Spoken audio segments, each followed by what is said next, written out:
Bonjour Samuel, Pablo et Julie, et bonjour tous les petits copains qui viennent pour les lectures de Palou.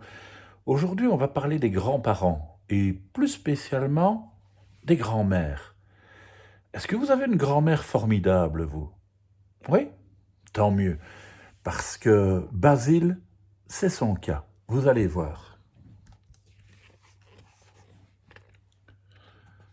Un matin, les parents de Basile lui annoncent qu'il passera ses prochaines vacances chez sa grand-mère, Adèle. Mais Basile ne la connaît pas très bien. Il ne l'a vue qu'une ou deux fois, quand il n'était encore qu'un bébé. Basile est donc un peu inquiet. Qu'est-ce qu'il va bien pouvoir faire pendant toutes les vacances avec sa grand-mère?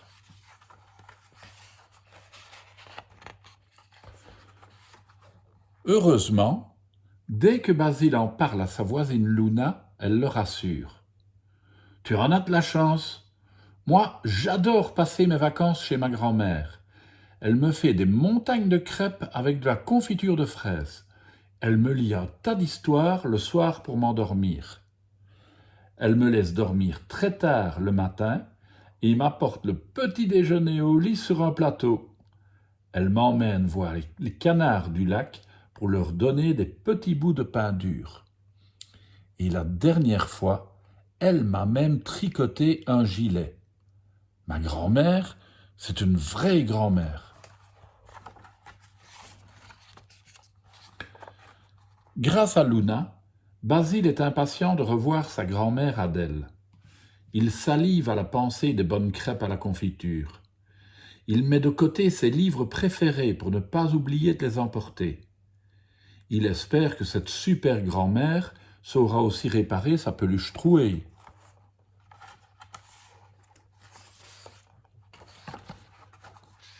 Et enfin, les vacances arrivent.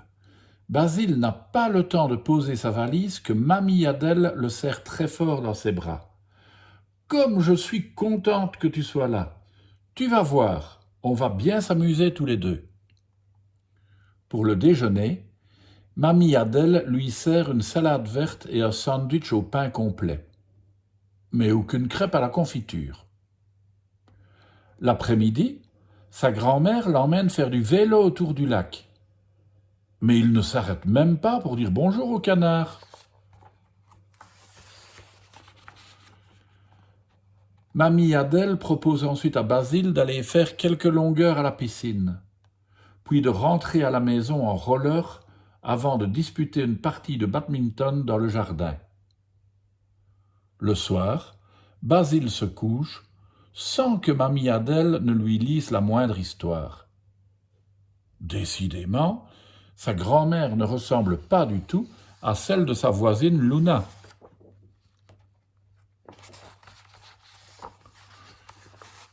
Le lendemain, dès que le soleil pointe ses premiers rayons, Mamie Adèle déboule dans la chambre de Basile et ouvre les rideaux avec entrain. Lève-toi, mon chéri, j'ai prévu plein d'activités aujourd'hui. Cours de tennis ce matin et kayak sur la rivière cet après-midi. Basile sort du lit en soupirant. Il a compris qu'il n'aura toujours pas de crêpes ce matin, ni même de petit déjeuner au lit. Il faut qu'il se rende à l'évidence. Sa grand-mère n'est pas une vraie grand-mère. Quand elle voit le visage tout triste de Basile, sa grand-mère s'inquiète. J'ai l'impression que quelque chose ne va pas, Basile. Tes vacances ne te plaisent pas? Eh ben, c'est-à-dire que tu n'es pas une vraie grand-mère comme celle de mon amie Luna, explique Basile.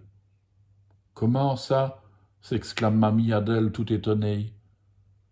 Quand Basile lui explique ce qu'est une vraie grand-mère selon Luna, Mamie Adèle soupire, l'air un peu embêté.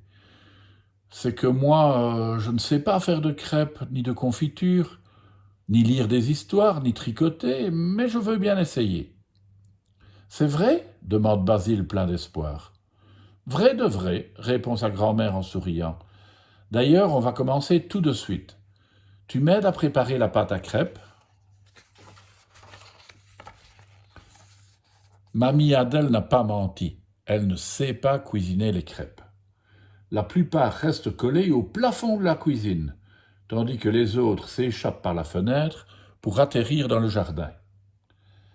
Mamie Adèle ne sait pas non plus faire de la confiture. Elle fait trop chauffer la casserole et la confiture bouillonne si fort qu'elle tache tous les murs de la cuisine. Mamie Adèle ne sait pas non plus raconter des histoires. Elle s'endort dès la première page du livre. Cependant, au bout de quelques jours, Mamie Adèle commence à s'améliorer. Basile a 1 crêpe et demie au petit déjeuner. Une histoire presque entière le soir au coucher. Sa grand-mère lui recoue même sa peluche, comme elle le peut, avec de gros poings maladroits. Malgré tous ses efforts, Basile redevient triste. « Que se passe-t-il, mon chéri ?» lui demande Mamie Adèle. « Je ne suis toujours pas une vraie grand-mère ?» ?»« Oh si, répond Basile. « Mais finalement, je m'ennuie un peu à cuisiner et lire des histoires toute la journée. » « Ne t'inquiète pas, là je sais quoi faire, lui répond Mamie Adèle avec un grand sourire. Et dès ce jour, Basile et sa grand-mère se remettent à se promener à vélo, à jouer au badminton, à descendre la rivière en kayak et à dévaler les pentes en roller à la plus grande joie du petit garçon. Quelles formidables vacances!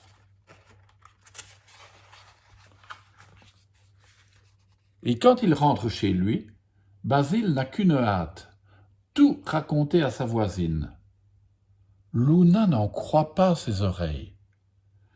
Une grand-mère qui fait du vélo, du badminton, du roller, du kayak?